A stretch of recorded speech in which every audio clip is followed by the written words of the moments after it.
Hey everybody, this is Courtney with Smitty's Fly Box. Just going to be going over our intermediate fly of the month, our Timin Ant. I've got a size 14 dry fly hook in the vise here. It's a Daiichi. I'm going to wrap my thread back to our tie-in point, which is going to be just at the barb of the hook here. Our first material we'll tie in is our superfine rust dry fly dubbing, and I'm going to roll on a tight dubbing noodle here in a couple sections here. We want to make this section on the back a little longer than what we'll do on the front, and we're going to wrap this dubbing up to about the halfway point, just before halfway. You want to make it nice and even. A little taper is nice too.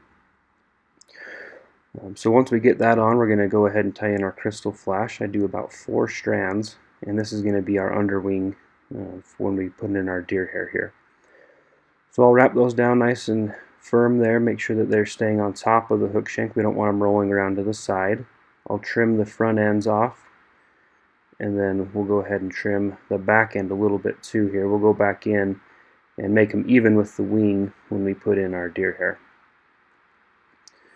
So I've already gone ahead and stacked some deer hair, and what I've done is basically just what we do on an elk hair caddis. As far as the amount of deer hair, you want to size it to the hook, and the length of the deer hair, we're going to go ahead and measure that here, and I just hold that up under the hook there, and I want those tips to just be even with the bend of the hook.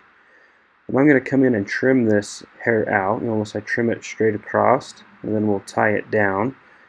The reason I do that is I don't want a bunch of deer hair up on the front of the eye bulking up the hook when we get up to the last portion.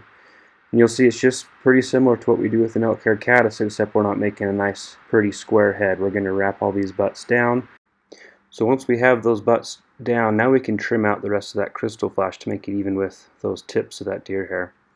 Now you'll see we have a cliff there. We want to take care of that ledge of that deer hair. So I'm going to build a little taper here.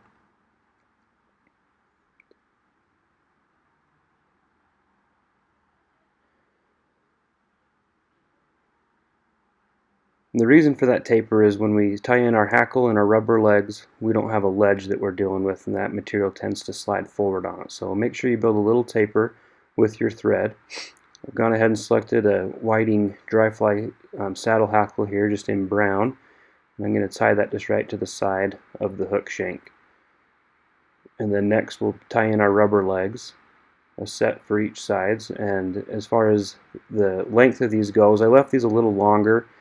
Just so at the end I'll show you a little trick to coloring the rubber legs. You can tie them in to size so you don't end up with a bunch of waste, but I tied these in a little longer just for the video.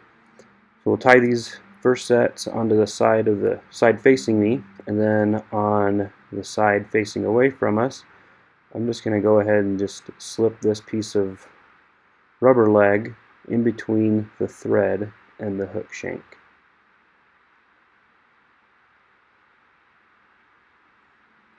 And once that's secure, I'll give a couple more good tight wraps to make sure that's tied down. This is also a good spot at this point of the fly where you can add some head cement or a tiny drop of super glue. Some super glue will eat into that rubber leg material.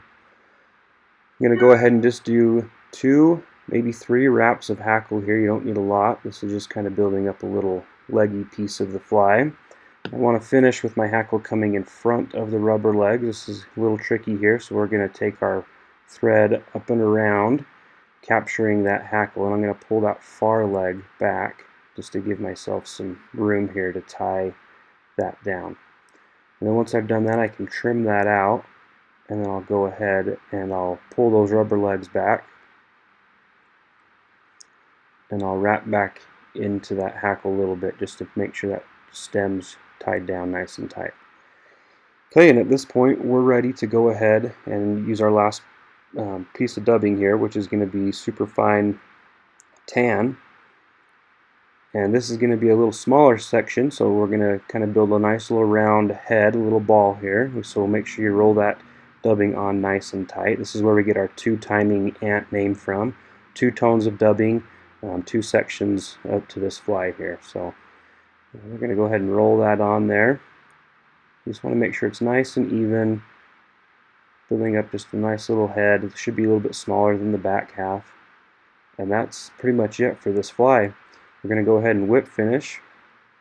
adjust the legs as needed.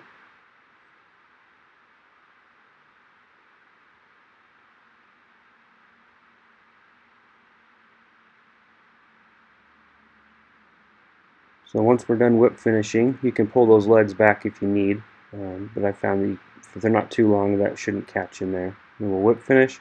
Now we're going to color the legs. So a little trick that Steve actually showed me, I've never done it before, um, is to grab the legs and use a Sharpie, as a brown Sharpie, and I just gently twist the rubber leg material and just draw a straight line right on top. And what that does is it kind of creates a pretty cool candy cane effect.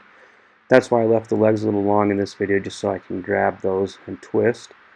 And it makes a pretty cool little looking pattern there. Not just your typical straight barred leg, but a little twist to them. So I'm going to do that on each side.